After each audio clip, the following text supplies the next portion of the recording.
one key, one line, changing moment. Mama walking every morning in the rain. Young team covering all the pain. Daddy working all the time today. Believing for a brighter day. Tell us your story. Let the people feel your glory. From the struggle to the victory. Your voice will change your history.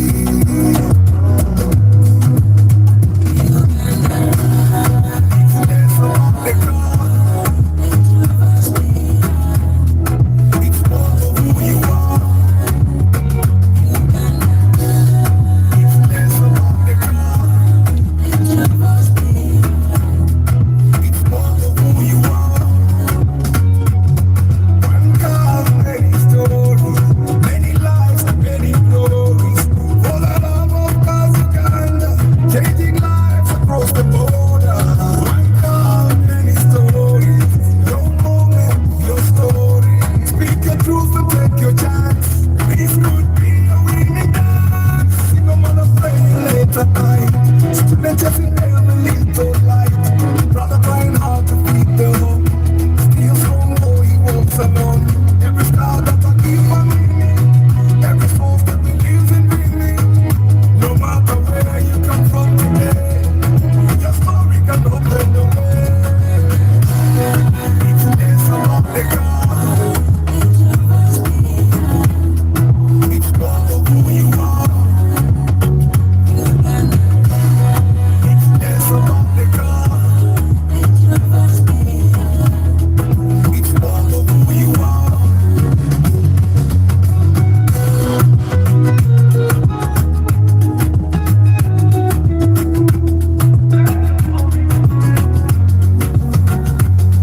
One God, many stories, many lives, many glories. For the love of God's Uganda, changing lives across the border. One God, many stories. Your moment, your story. Speak your truth and take your chance. This could be a winning dance. One God, many stories, many lives, many glories. For the love of God's Uganda, changing lives across the border. One God, many stories. Your moment, your story. Speak your truth and take your chance. This could be a winning dance. There's only God. It's more of who you are. There's only God. It's more of who you are.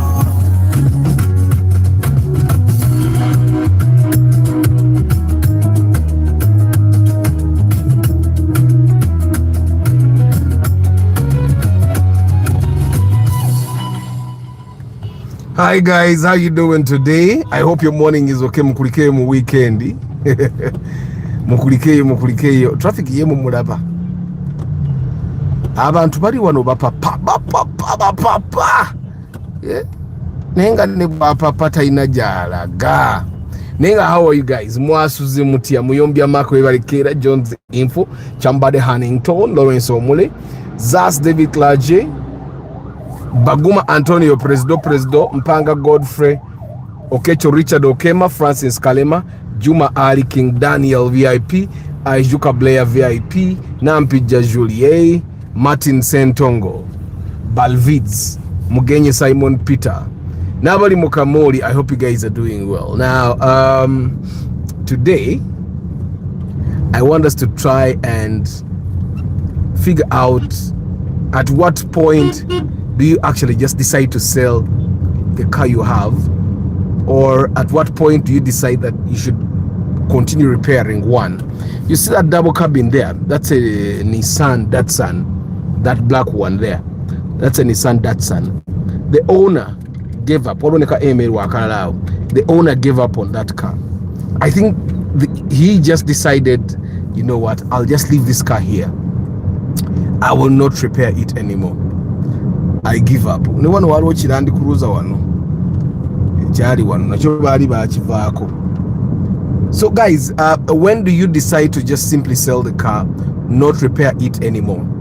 At what point does repairing a car stop making financial sense? Because there is a point where it stops making my financial sense. Because the question is going to be, are you repeatedly maintaining the car, or are you rescuing it without end? There's a difference between maintaining and rescuing. I think it's the same thing with relationships. You be in a relationship and there are things you do to maintain the relationship as healthy, and then there are things that you do to try and rescue a relationship that has already fallen. The relationship David, good morning. You're fighting to make the relationship work you get. So that's what we're talking about. At what point does repairing a car stop making financial sense? That's what we're going to be talking about today.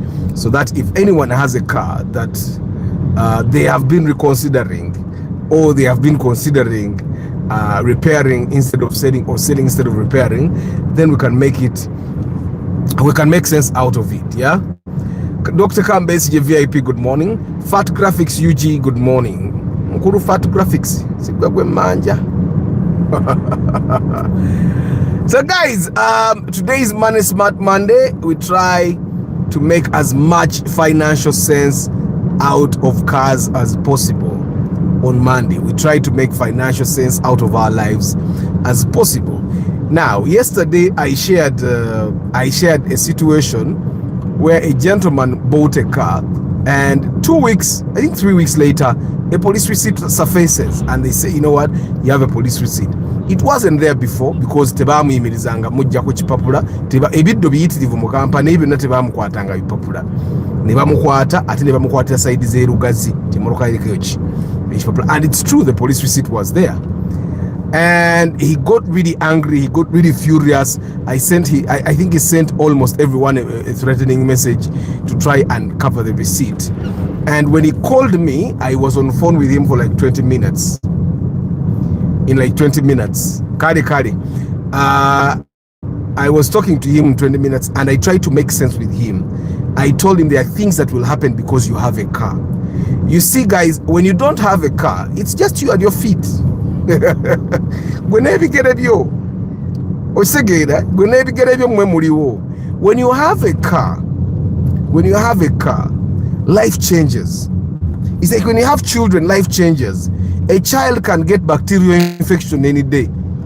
I don't know if bacterial infection is a situation or is a valid condition. But fabaina abana tukimanyi nti omwana wa akolora mu katono n'anafuwa bwati ogenda mu ddwaliro baga bacterial infection 15 ne bamuteeka ku drip. And that's what having a child means. A child can all of a sudden out of the blue start crying. Okitegeera n'otandika okunoonya ekimutawanya nga tokiraba. It's just like that. When you're alone, everything is predictable because you're you. When you have a girlfriend, for the guys, when you have a girlfriend, things change. Yeah, the woman you have and all of a sudden start making fussing about something that doesn't make sense. Yeah, women, the one thing I've found about women is women shop every time. A woman can have 5 suitcases of bags and they tell you they don't have anything to wear. A woman can have 20 pairs of shoes and they say they don't have shoes. I can have 1 pair of shoes and I'm good. You get? But women are just like that. So once you have a woman, you need to start having money for them to spend on clothes, on shoes. You get? And you know that they don't need a lot of money. A woman can buy a dress of 15,000 and they are happy. You get? But you need to have the 15K. You need to find a way of getting that money. Otherwise, if you don't have that money, she's going to find that money somewhere else. You get? Katsi. The same thing happens when you have a car. When you have a car, there are going to be costs that will come. Okay? like I was telling the guy, omusirikale asobola okuyimiriza n'omutunda bubi nakuba ekipapula tosobola kukiwakanya. Process y'okukiwakanya akisasudde asinga.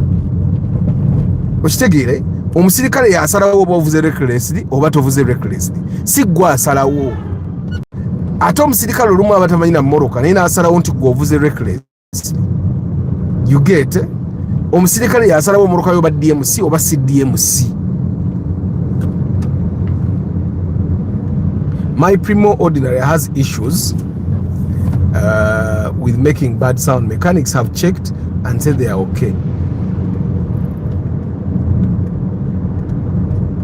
Which sounds does it make bad sound? Remember we talked about that, Rogers. There is a video I did on how to describe car problems. So describe the problem properly. So guys, let's start with my first point. My first point is that not every car repair means the car is bad. And this is especially with people that have just bought their first car. Sound when braking, just change the brakes. Or just wait it out, it will go away eventually. Even bad brakes, eventually they grow onto the car. It's just the brakes that were bad quality, but it's okay. That's why your mechanics are telling you it's okay, because for them they know. They're the ones that put the brakes. Yeah, I've guys say, what did I go brake? Kabao. Jakumala alekera ukaba.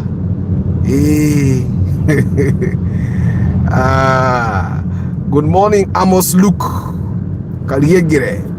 Guys, not every repair means the car is bad. Just like not every sickness you get means you will die. Okay? Because tires will get worn out, brake pads will get worn out, bushes will, shocks, the battery will fail. These are normal wear items. But take it, these are normal wear items. Your car will kill them.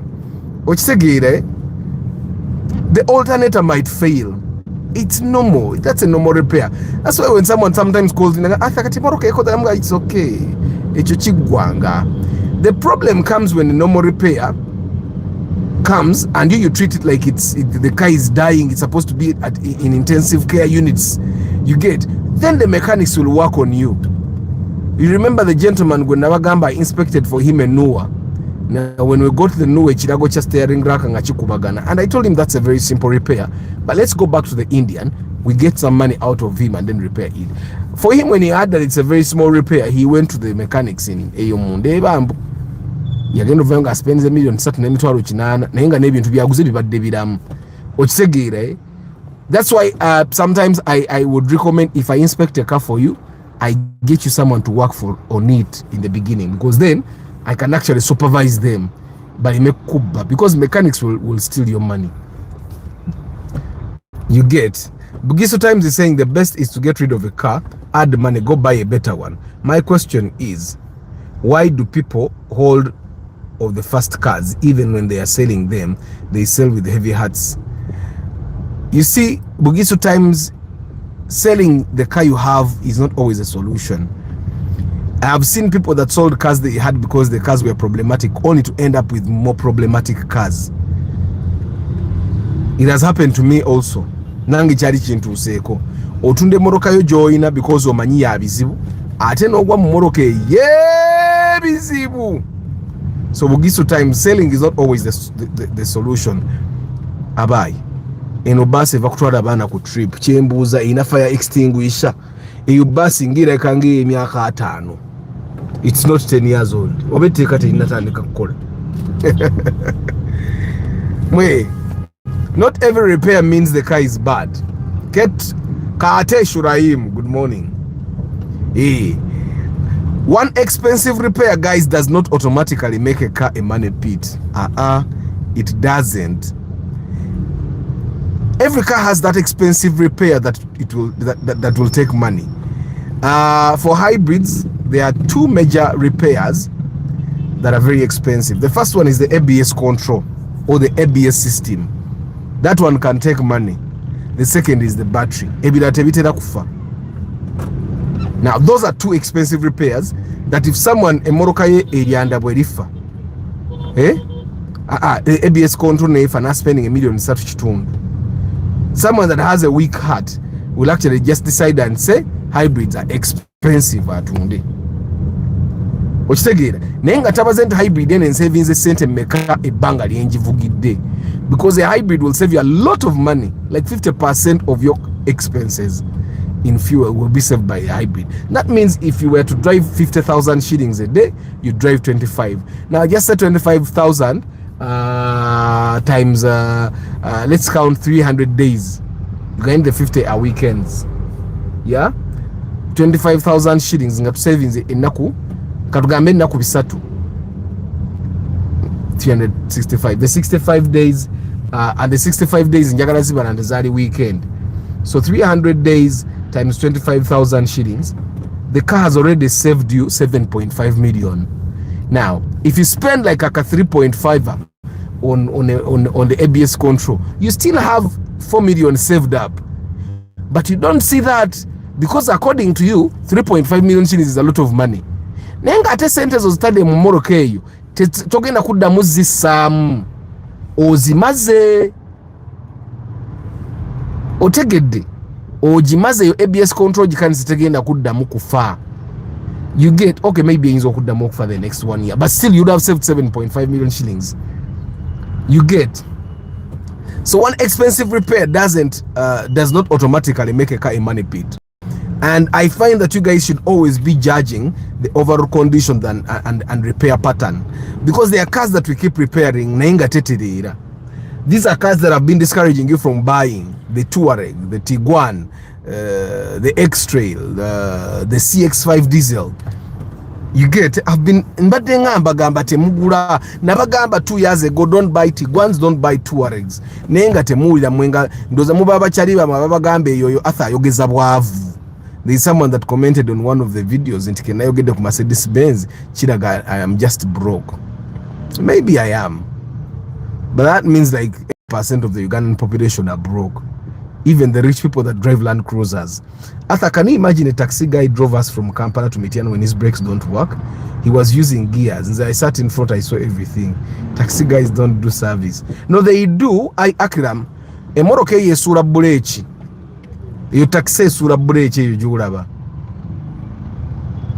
You taxi sura bulechi. So I would, most of the times I wouldn't actually blame him, and sometimes they get really busy. Louis Sabat, ate Mazda natandika da. Already Mazdas are doing work on people. Events. Mazda zibakola chemical already.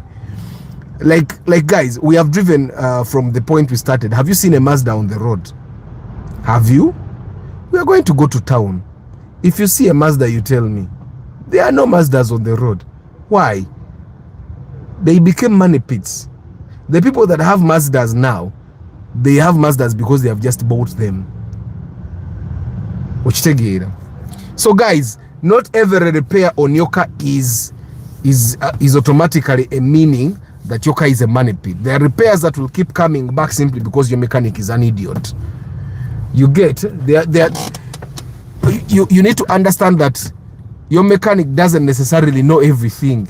That's why I kept telling you guys, sometimes mechanic moroka ngateterira choose a mechanic. Okitegera muda wetu comfortable mukajja muze ndi kulyanda. I am on the battery. They will understand slowly by surely. Mazikurai. So guys, let's get into the signs that that your car is becoming a money pit. Yeah. Now, extra ilonge wanga de yiri eri ku UBP. Ni musile muruka ngazi wangala. UBP.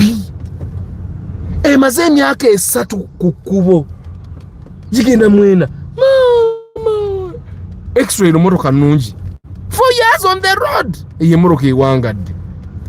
I was talking to someone ngamugamba motoka yonge iwangadde kukubo nagamba oyina kubuuza nnyini iwangadde ng'emukoze eki. Ayinza okuba motoka iwangadde naye nga sente zeetwalako obutwazi.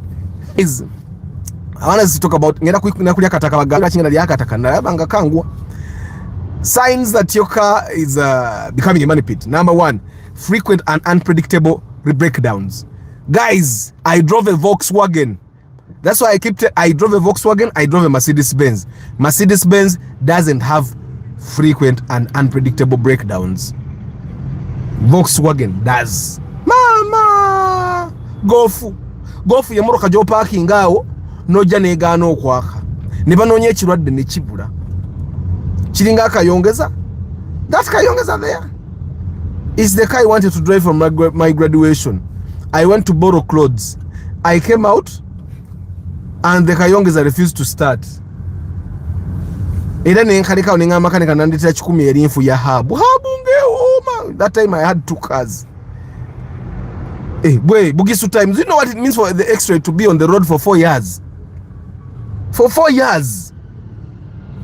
Of course, we don't know how much the owner has spent, but it has been on the road. He just came out of the garage, just testing phase. Nange bwendo woza. Emono kayinzo bayivudde mu garage leero ku macha.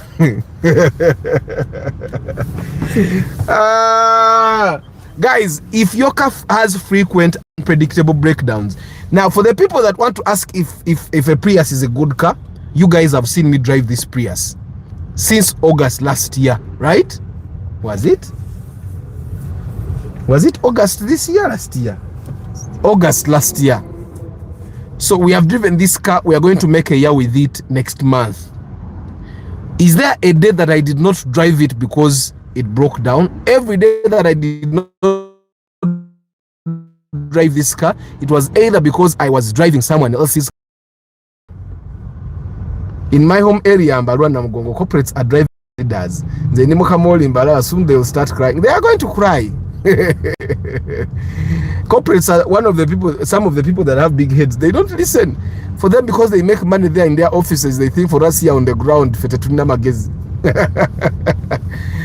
some of you guys watching this are corporates, but you will cry. You will cry. Okay, you will not cry, but you will feel sad. Anyway, guys, if a car has frequent and unpredictable breakdowns, that might be a sign that it's a money pit. Which say, start it. It's not a money pit because mama bane ajivuga na ajija mu kibuga na ajitwala matuga mu game park ba Antonio. Muje muyita game park na ajivuga ku kyalo okwo nga avuga batabani be nga bwe beyagala. Okitegeera abaye nze ndidda akataka. Okitegeera it never breaks down. Tefirangako ku kubo nti ezikidde ngezikira biki. That's a sign that the car is not a money pit. Second sign that the car is a money pit: several major systematic several systematic failures that come at once. Let me tell you what the thing that would happen with the Volkswagen. Kapolo lwali lumu ne kagaana okwaka. Bwe kagaana okwaka bajja kukola kwaka bagenda maiza nga basumuludde yingini. Bamala okusumula yingini mounting neekutuka. Kwegamba there are those cars that keep having those same breakdowns. Oba wakamala yingini gear ne yeekola emikolo. That happens with money pits. Terrano, nyina chali wange yalina Terrano yanonako ne ku airport. Bajja n'akalomula kakalita 10 ak'amazinga ekyamuka bwe bayiwamu amazi bwe batambula. Bagenda okukola okukyamuka bateekako gasket. Bagenda okumala oteeka gasket ku bamala oteeka gasket. Bamala oteeka gasket ku moroka mbu ate tabo nayo yafudde. Bamala okola tabo mbu ate kati injector. Bagenda obima ate kati computer. Emoroka yagitunde million 2 n'ekitundu ng'emutami. So there are those cars that keep having multiple failures at the same time. When your car has those failures at the same time, I think it's a sign that that's not your car, that you should be selling it. Multiple systematic failures ziba zijja nga tezirekeraawo. It's a sign that that car might actually be a bad one. Yeah. And then of course the same problem returning after repair. Senga okanika ekintu ku moroka yo ne kisigala nga kikomawo multiple times. You know what that might mean? It might mean, one, the mechanics have not understood that problem, or two, the spares in the market are fake.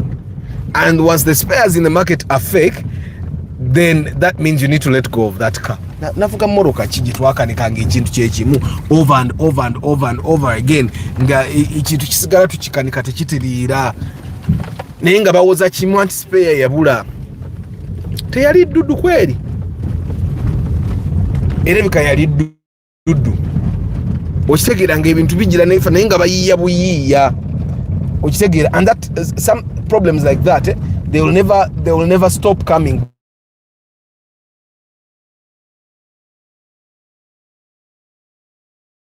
ndivuga many times naye likolako bwe wamu eryagala ewaddako ne ligaana nelikolako we lyagala ewaddako ne ligaana. So that's why me I choose to just come this way kubera no wali predictable.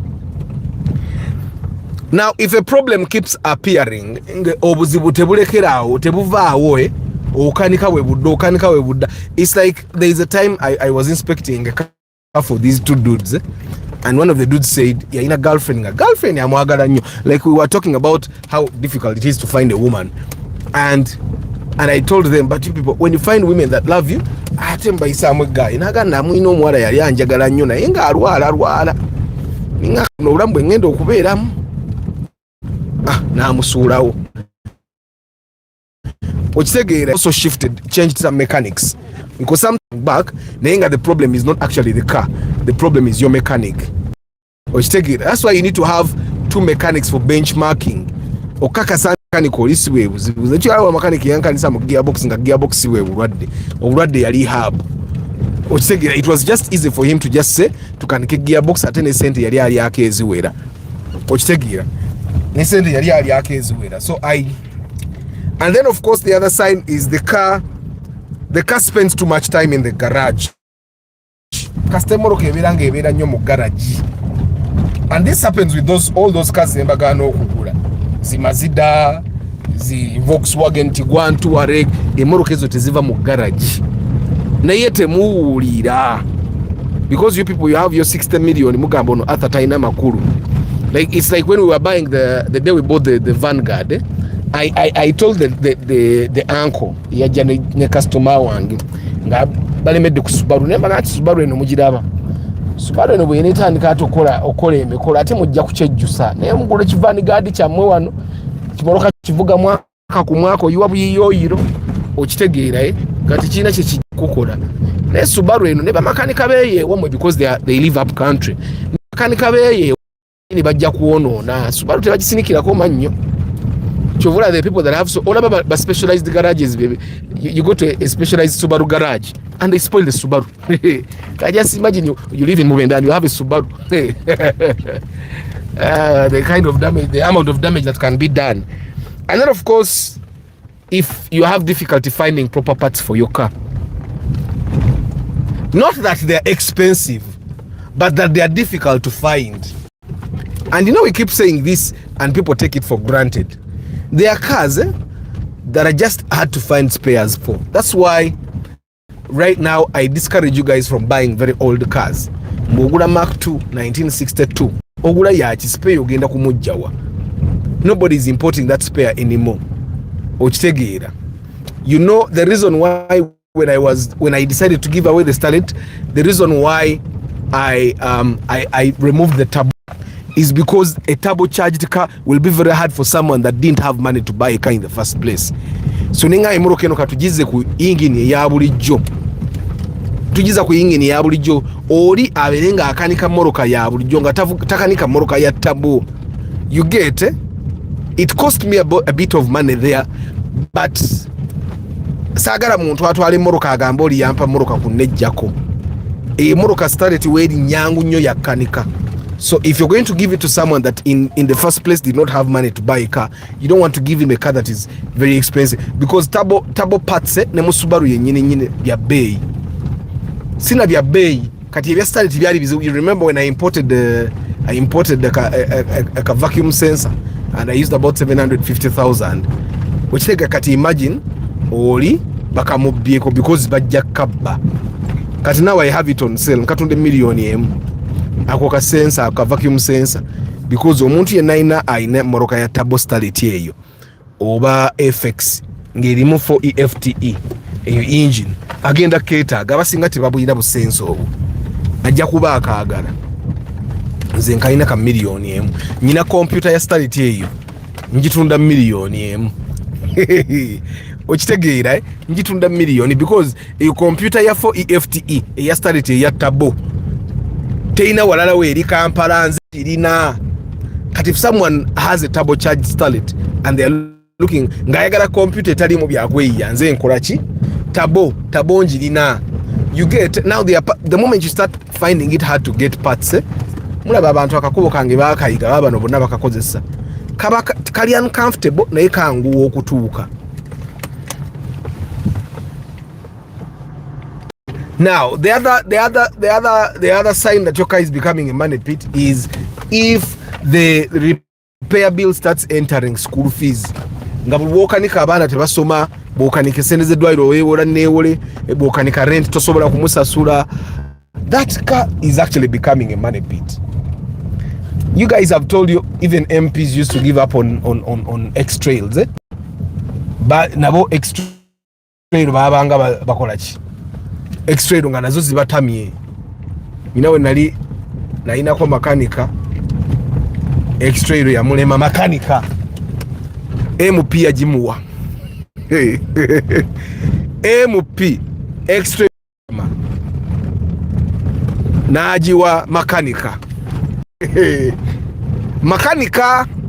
And at that time from what I saw in Kampala, I can tell you mechanic X-Trail ya mulema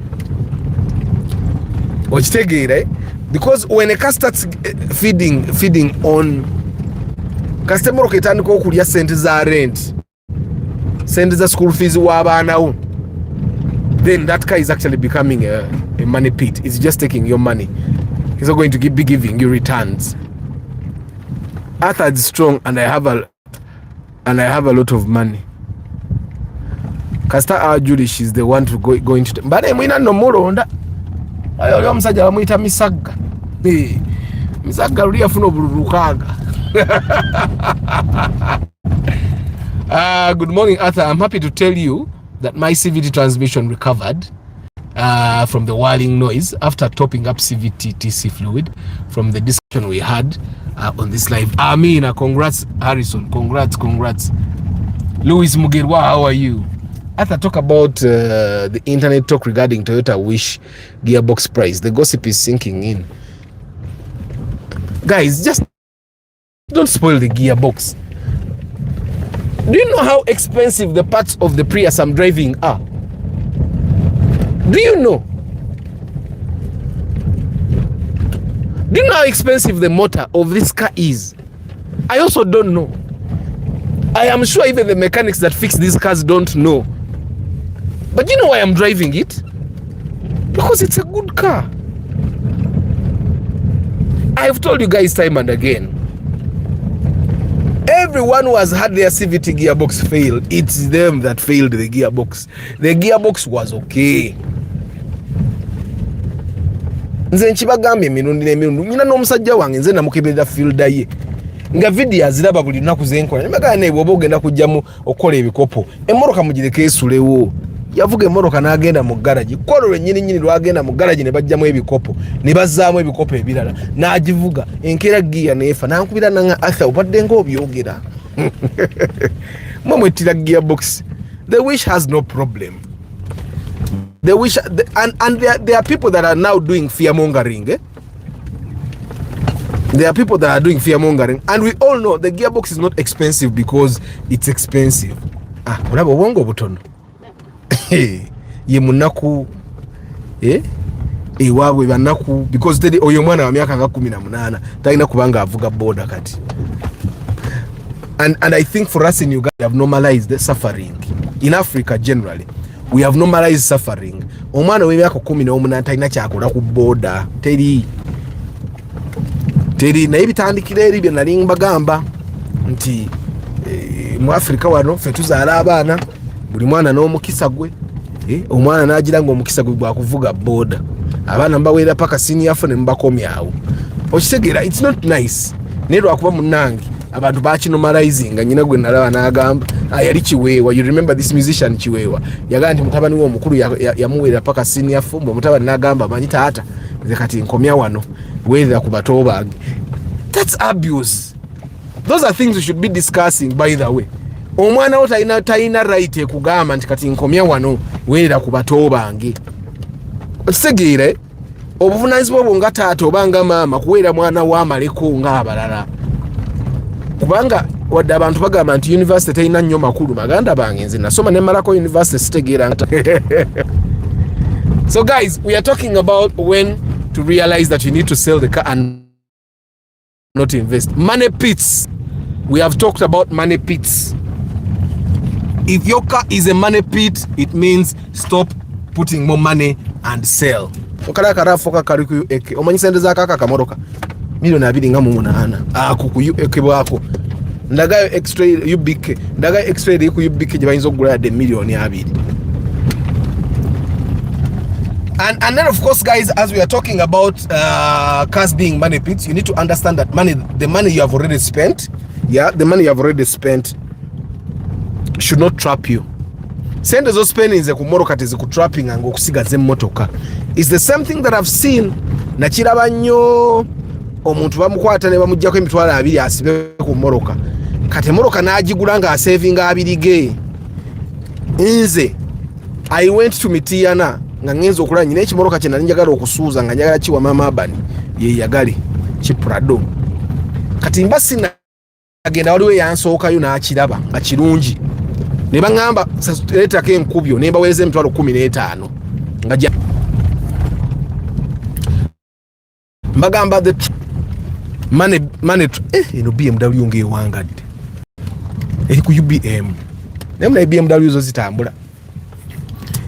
So I was still telling you, I went to Mitiana emoroka nga ngisibyeko emitwalo 15 bwe ngisibako emitwalo 15 nentuuka emoroka ng'eriko ki ng'eriko caveat. Sente zange baziremera 15 baziremera tebazimpa naye ate emitwalo 15 teginsuuza sente ziri ennyingi. Okitegeera bo bagamba caveat tetugimanyi temoroka tebagibanja moroka gitwale tujja bisortinga nze ngamba nedda. So the money you have already spent should not trap you. Kuba moroka nagisibako nga njirabye ngejja kuyita nentuuka y'amazima ng'emmoroka eyita nga ndireddo gisasule moroka ejje Kampala mukola wano checks ng'eriko caveat. Okitegeera mukola wano checks emmoroka ng'eriko caveat. Kati nga temalayo nenjirika. But I've seen someone buy a car because they deposited 400,000 on a car and they risk 20 million shillings because of 400,000 shillings. It's better to lose 400,000 shillings than to lose 20 million. I don't know if you guys now get it. It's better. It's better to lose 400,000 than to lose 10 million. So the money you have already spent should not trap you. Why am I saying that? I am saying that because in every car, emoroka kasitoba nga ogirina, you're going to be spending money. Because if you already spent money, you cannot recover it automatically. Tekiriyo. Era tuwabawo omuntu akugamba nti I've seen people saying, I want to sell my car. Nekati, should I spray it and then sell it? Don't spray the car. Spraying that car might actually even just damage the resale value. Mtajja kujaga emoroka bagifuwamu. I've seen people say that emoroka bagifuwamu. Kati ekyokugifuwa ate nga kyekitta akatale nga abantu bagigula kubanga bagamba lwaki yagifuuye yadde agitutega. Don't try to invest more money because you're trying to recover more money. Money you already spent is not money that will be automatically recouped because you have invested more. Even time obudde bwoteeka ewantu sometimes bwide oyongera kutta budde bulala. You get it, eh? So do not spend another 5 million simply because you have already spent 8. Simanyi oba muntegeera. Oguze extra ogiguze $3.5 ogivuze ekulide million endala 4 ze $3.9 ne bakugamba tugiguze computer empya itandika okwaka obulungi ogitunenga bweri. Let me give you a very good example that happened. There is a gentleman wawano namukoira inspection etugule moroka. He drove it for 2 months najikuba ekigwo. He got a serious accident. The car rolled like 2 times. When he called me on the very day, immediately after the accident, and I told him, calm down, find a way of getting that car off the road. They got the car off the road properly, put it somewhere in someone's home, yeah, and they relaxed. So later on, in about 2 to 3 hours, they have come down, they have gotten medical attention. All the people that were in that accident are still I do. The car was fresh from the bond. We bought it 35 million shillings. I told him, you know what? Because that car has rolled, this is my recommendation. It was a hot cake at that time. You drive that car. I directed him to a place to take it. Why? I told him I'm going to get these people that do salvage cars. Abateme moroka. I told him moroka tugenda kujitema. We bought it 35 million shillings. Tugenda kujitema. Tufuna omutemi akwe million nga 15 oba 16. Okay? And he asked me why. I told him moroka yechigu tesobola kuddamu kutereera, tesobola kuwoomera n'okugitunda egenda kukusala. So instead of investing money in trying to repair it, sell it the way it is, yeah? Top up a bit of money instead of using money for repair. Top up money. Let's go to the place where we bought that car. Get a car on credit. Drive a new car. If we go to the place where we got the car, show them what happened to that car. They'll give us extra time. Okay? Then we pay for the car mpora mpora. Now, after the phone call with me, the gentleman goes to a phone call with one of his people. His person tells him, he puts the car on a carrier and takes the car to the garage. They repair the car. After they have repaired the car, he tries to sell the car. To this date, he still has the car. Now, the thing that happens with accident cars is you never like it again. The moment a car rolls, you as the owner, you know it rolled. It's like a man having a woman. Mukazi onajja naga man nsonyiwa bannejo vanyi nebo yekuba makeup ekisala kiba kyamutaddeko. And I think that's why marriages where kasasiro, the fruits of Saturday, have you seen? That's why obufumbo bulimu omukazi nga yayenda bumaliriza buli violent. Fruits of Saturday, have you seen the fruits of Saturday? We have so far seen 3 piles of rubbish, 4 piles of rubbish now. 4 piles of rubbish. So anyway, guys, sometimes you have spent money, you have to acknowledge nti ezo zigenze kati yo accident yayo okushibala nti moroka ene egudde kangende bampe million za nga 17 ba 16 ngateke million 5 mpeze million 22 emoroka yali ya 35 at that time era newe yagwira yali ekyali mu 35 ntasule ezo sente mu bondi nzire mu nfune moroka nga mpya eye moroka yo ngabwe yagotwa itujjamu ebintu ebimu alamu twayisobola okujjamu alamu yaffe tracker yaffe radio yaffe reverse camera twayisobola okujjamu ebintu ebimu twayisobola n'okukyusa emipiira gyaffe empya netujijjako nteka ebipiira ebikadde okitegeera emipiira empya ntuma ntujjagisa ku moroka yaffe gye tugenda okuddamu okugula okitegeera twayisobola okubikyusa ebyo netumanya because of the things that you can do. Nomanya nti emoroka kale ekusaze naye sente ezimu ze wassaamu ozijjeemu. Emoroka eya accident bweba ya 35 mu bondi nga abagigulanga nkadde bagigula 26 bweba ya accident bagigula 17 ne bwogifuuwa ne bwogigolola bulungi otya ekigoba athaba kiraba. So guys, the thing is, decide based on future costs, not past losses. Simanyi oba muntegeera. Decide based on future costs, not past losses. Waliwo losses zimwe ng'olina okugibala nti eyo yabaawo. You guys, you need to buy the magazine. Magazine yokuno tugenda tunda ntunde. The Love of Cars magazine. I have an article on Project Cars. For the people that are planning to work on Project Cars, you should read that article. if anything, that's the article you should be reading before you buy the project car. We are also going to have an article by someone I helped inspect a car, and the process, her fears and all that agenda kuba biwandikako. Now, the other thing that you need to do before you decide that your car is a money pit or that you should keep it is diagnose before deciding. Get a complete inspection and computer diagnosis where applicable. And you need to separate urgent faults from minor or cosmetic issues. Some people sell their cars because bumpy that bikabubi. The bumpy that bikabubi in Morocco. Bumper. There's someone that wanted to sell a car because the speakers were not working. Like, really? Me, my speakers are working, but I've talked for like 30 minutes in a speaker says causes. You get it? So you need to understand what is urgent, what is not. Sometimes we buy those cars in Kade, Nitugura Mugamba Jigule, Nekule Bintu Bino Mweno, Oda Chino Chobo Soka, Ozeko Chino. Sometimes we buy cars that have things that need to be worked on. Na ye, you can drive for a younger to because Morokaze Tugurange Kubagana, no girl you jivugire you. You Kubagana be no Mabasifuga Bonazi Kubagana, or a yange itanaweza mwaka kukuba ili kupagana kukuboli itaka kati gwogule Morocco jiguze milioni 10 sebo tuyagale kubagane ukitegera. So it's important that separate what is urgent from what is not.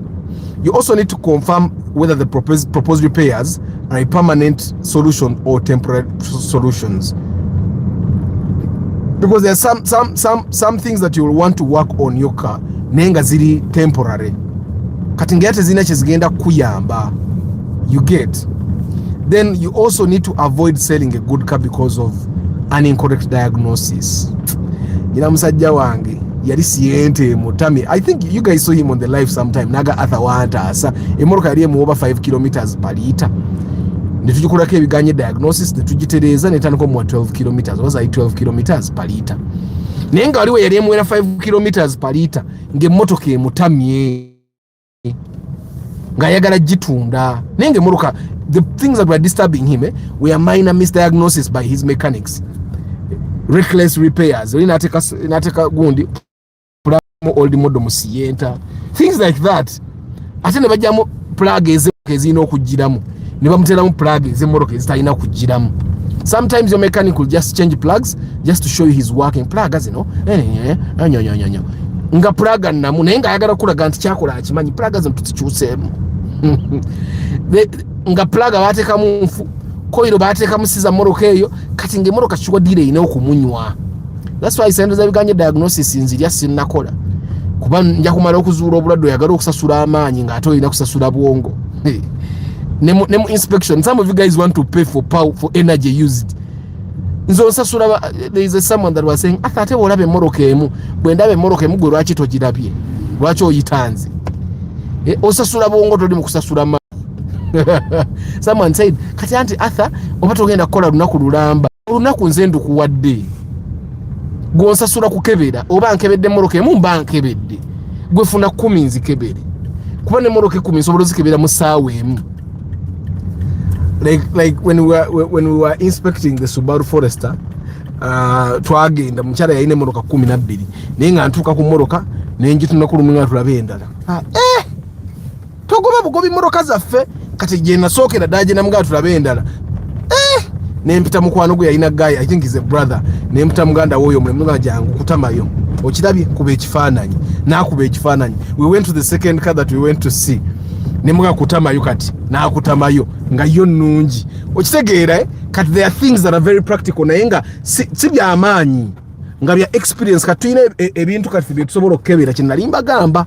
A mechanic and an inspector are two different things. Someone can have experience in inspecting cars and ne wabawo mechanic nga ate ye tamanyi. There is a time we went to inspect a RAV4 for someone nitugitukako nga ina mechanic we, and then we saw accident damage.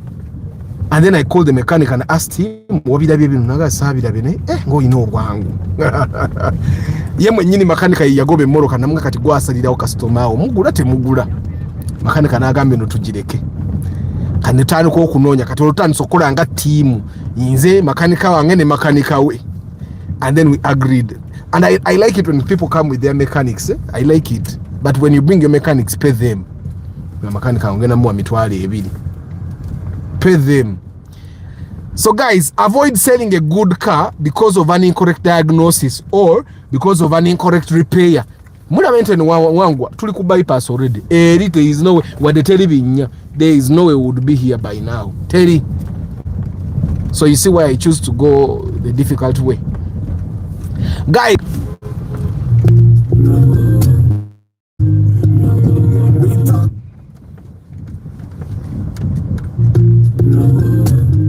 network is disturbing us in Pola Katlaobe stabilizing. Nenga Baka broadcast, you're very welcome. Thank you for being on the broadcast. I never take you for granted. I hope I'm also making my contribution to your life. I know I am. I've seen people that inspected cars based on my knowledge.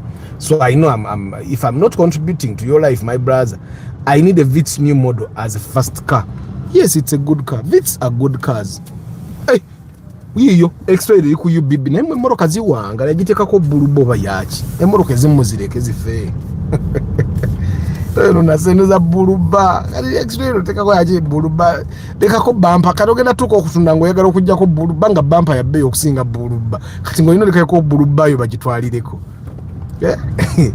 One of the reasons Toyota joined hands with Subaru, cause Subis make reliable CVTs, then Toyota makes reliable engine than Subaru. So guys, be careful with your low cost rides to last long. Sengova Ibra, good morning. Fuel is almost killing us. Amafuta, mugure hybrid.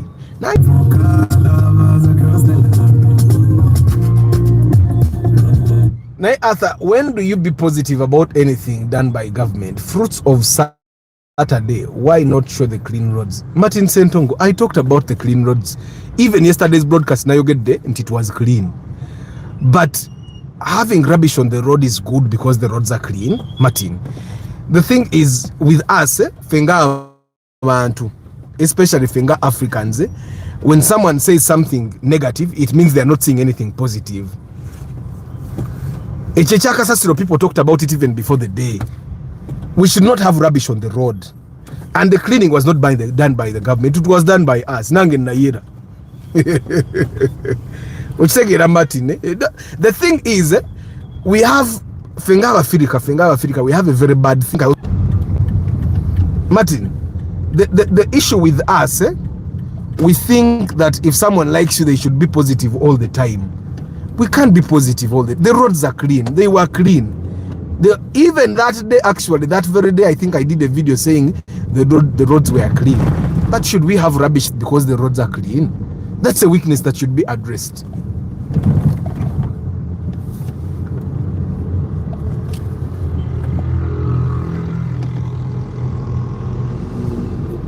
And for me, thank you very much, that's David Klaje. Me, I don't like the fact that we have to stay home for 4 hours because of cleaning. I don't. That I'll never appreciate. Brijay Kakai, how are you? Oriote, how much is the magazine? Mulinde Mukatono, I almost sold mine new because of poor diagnosis. Exactly. I think Toyota Aqua is a better buy than the Vitz of 32. Yes, I think it is. Arthur, did you see the Noah that caught fire? I saw. Poor God installation. Continue to talk about the date of convention because it was changed. Thank you, Julia. Guys, convention is no longer 29th August because that 29th August is going to be a cleaning Saturday. The convention will now happen on 5th September because 29th is cleaning Saturday and Saturday being a cleaning Saturday, 4 hours off of the day will already be gone. So we decided to change it to the next weekend. Yeah. Good morning, Joe Kabali. Roger Luemba. Fuel is now almost 6,800. Hey. Abai, do we have public holiday tomorrow? Tomorrow is a public holiday. Which public holiday is tomorrow now? Hey, we are voting ROC. Hey, we are voting ROC. So guys, let's compare repair cost with the car's value. There are cars that are not worth repairing. I'll give you an example. A Nissan X-Trail engine blows. Do you think it's worth it buying a new engine? Or you just say this the way it is, scrap?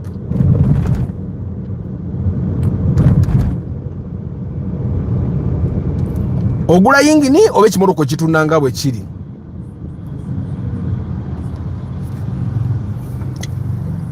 Huh? You need to ask yourself, what is the car realistically worth now? Nabanyumiza luli ku kimeza, a friend of mine who is a trader, yasubule emotoka milioni 11. Ngemotoka yasubule 11 gearbox nfu. Ngemotoka yasubula 11 naye nga wabagikoze evaamu 25. Bwagisuula 11 n'agigula gearbox ya milioni 5 neziwera 16 n'agiteeka awo. Kati buli yajjanga ogiraba nga tenyirira n'agiteekamu sente z'oginyiriza era nga tebannagigula. Kati sente z'oginyiriza niyingize milioni nga 17. N'abeera nayo nekuddamu nekuba gearbox n'agula gearbox endala. Bwagula gearbox endala milioni 5 oluji moroka yingide milioni 22 najjukire moroka eyo yagibalandi eva milioni 25. Agenda okumanyiza oteka mu gearbox eyo eyokubiri nge moroka value ya yesse evudde mu 25 kati eri 23. Jukira atadde mu 22 million by now. Simanyi oba ontegeera. Kati moroka agenda giri yake milioni emu. Yasuubula nga asuubula okugiri yake milioni nga 7-8. Agenda giri yake milioni etya.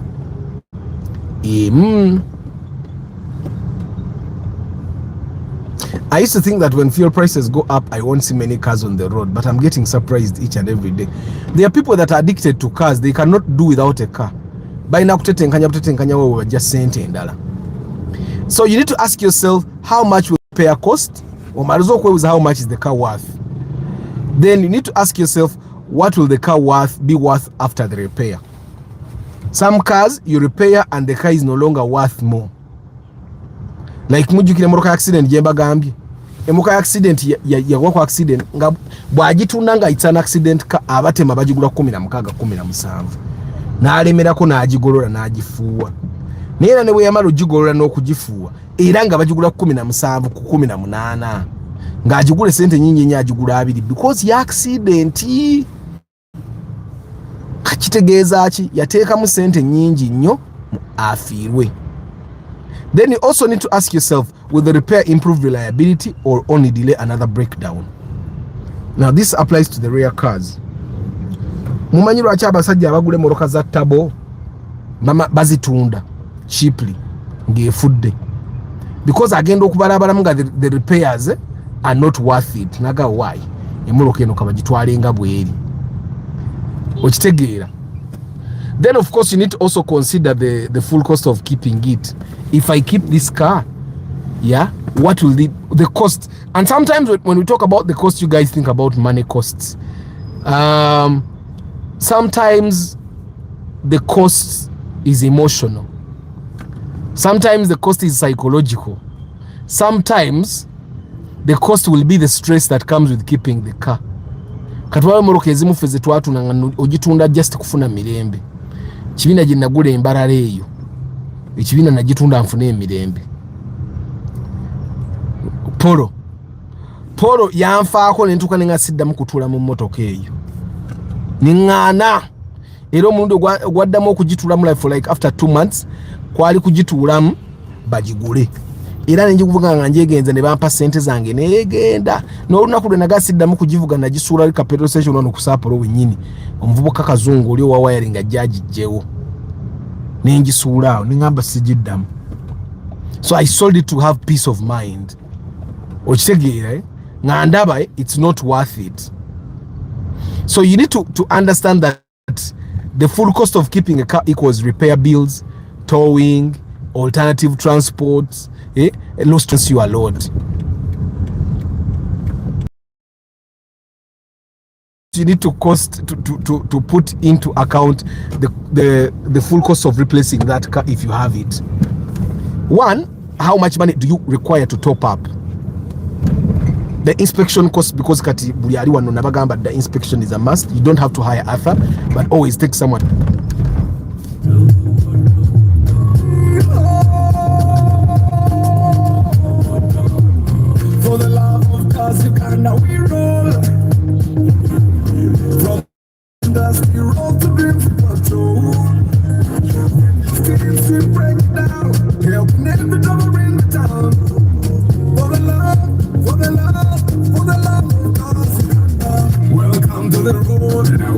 problem is the soul. For the love of God, Uganda. The story's right. All the new this and my pride. Toyota Nissan. There's so much that we're breaking down no propaganda. Every mama's gotta tell. Feeling try to see the scale. We talk the truth, but that's the brand. For car lovers across the land. For the love of cause Uganda we roll. From dusty road to Crimson Patrol. Steams we break it down. Helping every drummer in the town. For the love, for the love, for the love of cause Uganda. Pre-purchase checks, we lead the way. Track your car, no games to play. Restore the past, drive into tomorrow. We bring the love, not just the horsepower. If you didn't know or a TX ride, we'll show you what's real, not just the hype. Styling views and engine walks, we teach you more than just photos and tools from the basics up. Trucking gear and car gear stuff. If you're new or it's his own bed, all the love of cause, see nothing yet. It's in money, driving proud. This is more than just machines. It's the love, the life, the dream.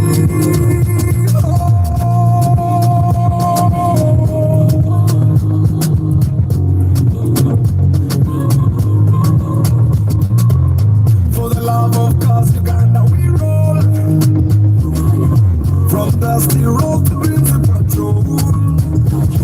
Steams we break it down. Helping every number in the town.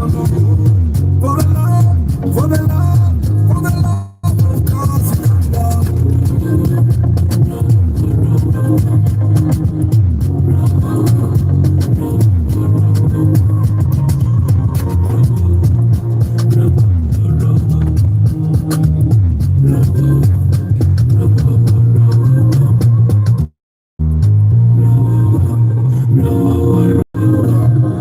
So guys, we are talking about considering the full cost of replacing the car.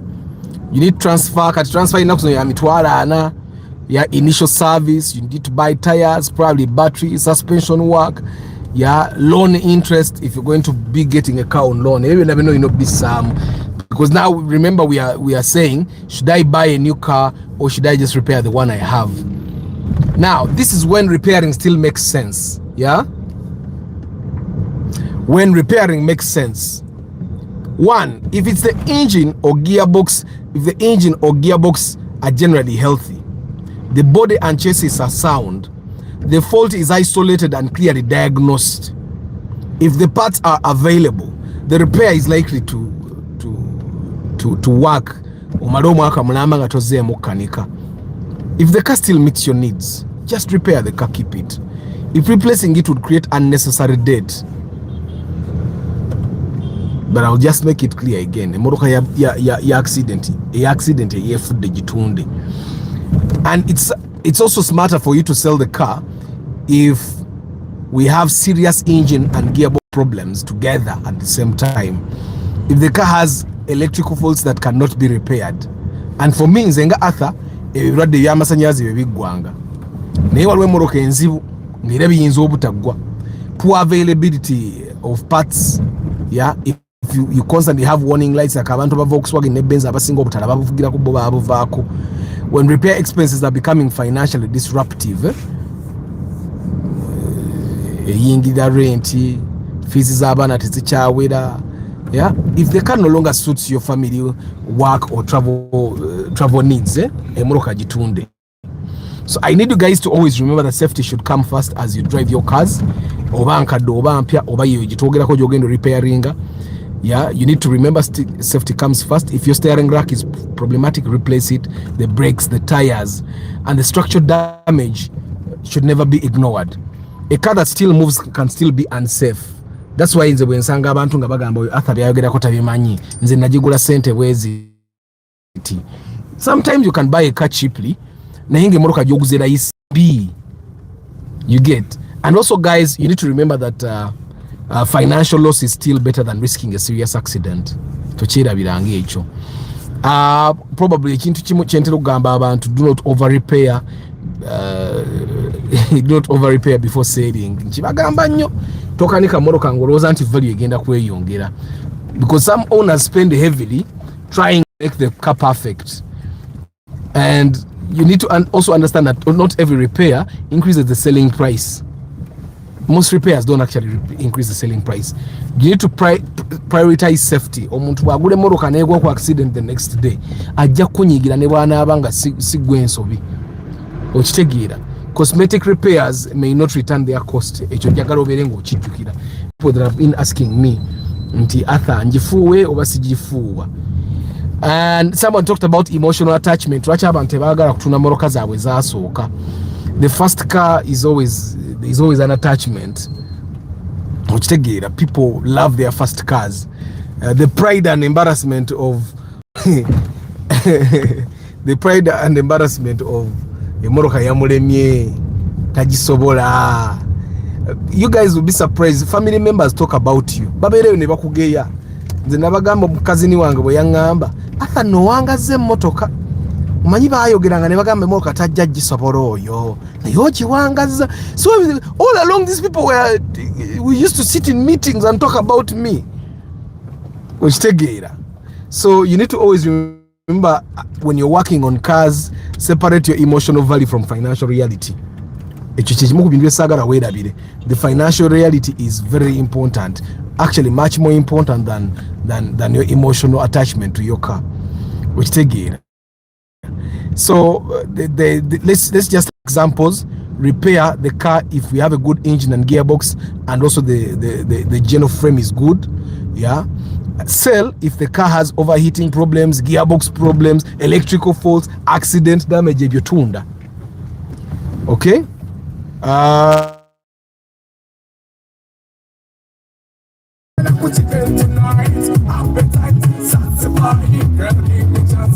So guys, I was saying sometimes it's worth it making expensive repairs on certain cars. For example, Fielder gearbox ya milioni 5 naye moroka yonga Fielder value yayo eri waggulu. So why not repair otekemu gearbox okusinga ogitunda? But of course that's something that is for you. Let me read some comments. About it is really very interesting. I think those who think about VITs and parcel for fuel saving should consider Aqua more. Yeah, they should, but then they should also realize that the Aqua also comes with extra repair costs. You feel that really mass or hybrid. Ojirabye nenyini endabiramu ziri wansi nabagambe ekintu ekita Fielder hybrids kyekyo. Enfufu ye kampa tosobola vuga moroka hybriding endabiramu ziri wansi. Tosobola ogenda kuonoona ate ngera Fielder zisinga okufa mu hybrid. Arthur, Aqua consumes better than Prius among hybrids. Well, I would not say it consumes better because it's not as comfortable as the Prius. And if you're going to be driving a car for long distances, you need a car that, like I'll tell you, Lucky Mose, we ngenda gula Prius million yana nga Prius egenda kumfa comfort impe space okitegeera impe leg room ne headroom enene sinza ategula Aqua ya million 32 sisobola gula Aqua ya million 32 because enywa better. Ate inache enywa better. Aqua ne Prius engine yemu. Aqua ne Prius, we have the same engine. The actual car that does saving without you thinking is the Prius that has a 1.8 liter engine. The engine is big, so it has more power. Arthur, talk about the exorbitant transfer. This is not exorbitant. That's the thing. You are increase the budget about your tax stamp duty. Naguze VITS 1SZ engine from my friend who is a pastor. I trusted him, but a moroka ya akalia 4 million. I bought it for million. Jitunde name mayemba emoroka million enyo gisubira muki. Guys, let's also be serious. Go subira gule moroka ya million enya eri million emu. Andrew, you expect to buy a car at 4 million and not invest 4 million. Invest 4 million. You're still investing even. Pastor muleke pastor musajja wa mazima yaguziza ne moroka million nya yaguziza bulungi ate okuba ne yali emutamye kati ate otunda yache yingide million 8 ate ogitunda okujanga bamakanika bamanyi kanika million nya ku moroka ziba zigitusiza wejusiza wo yongera mu endala nga 3 ngetere. as a person that has worked on car, that one is a project car, Mayemba. Your project car. You to work a car. You did not buy a car. You bought a project car.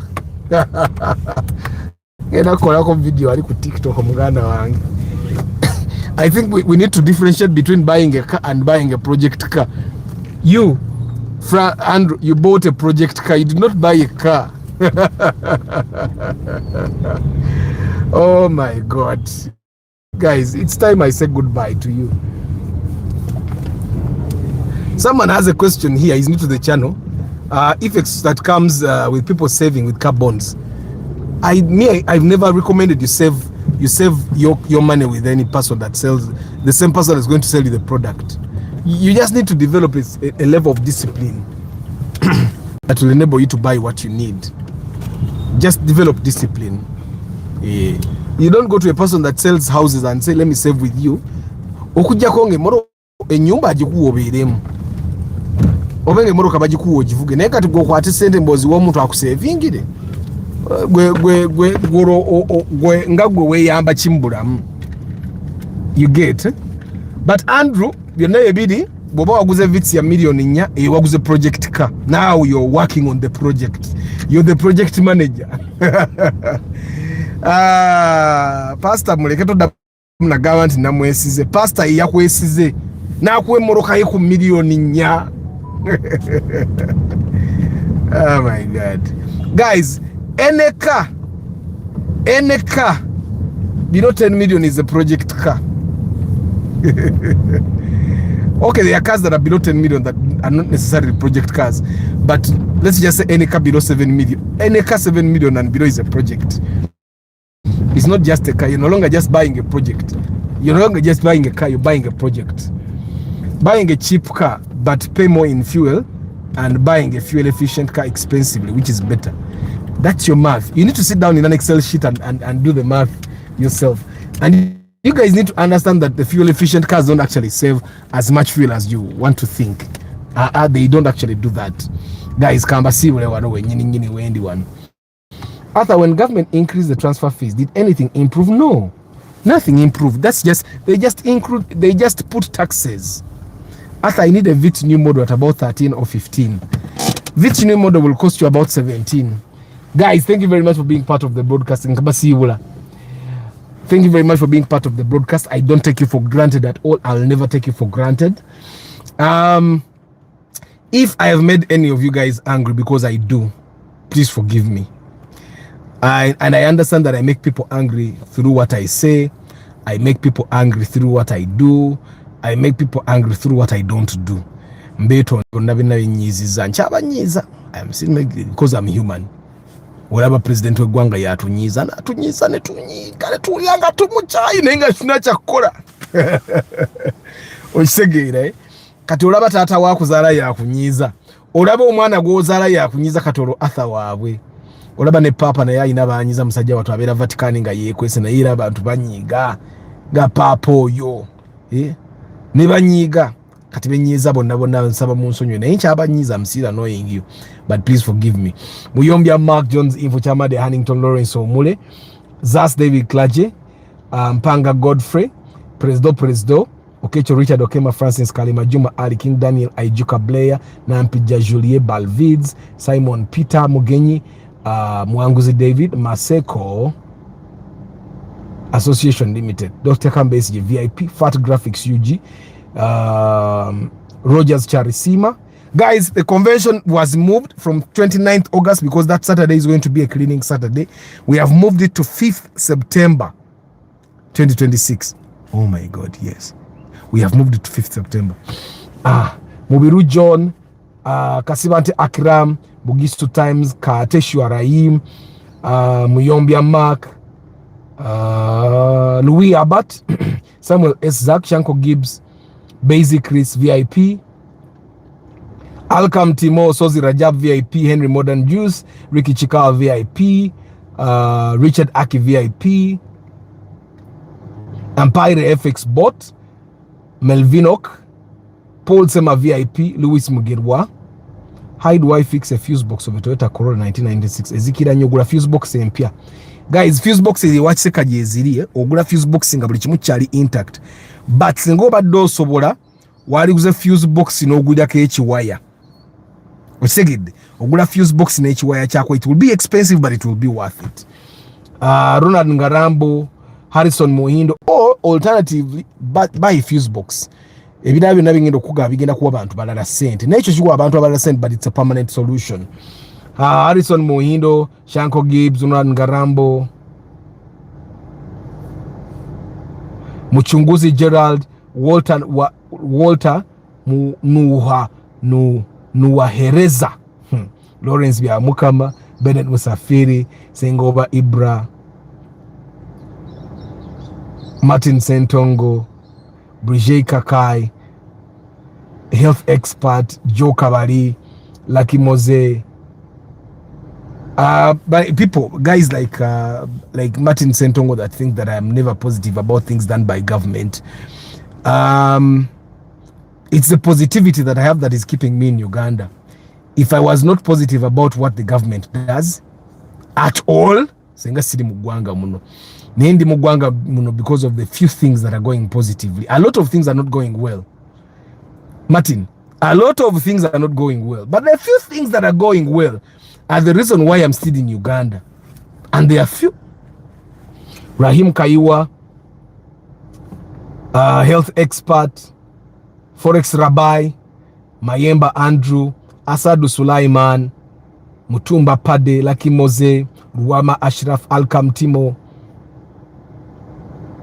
Chairman Zach, Wamai Timothy,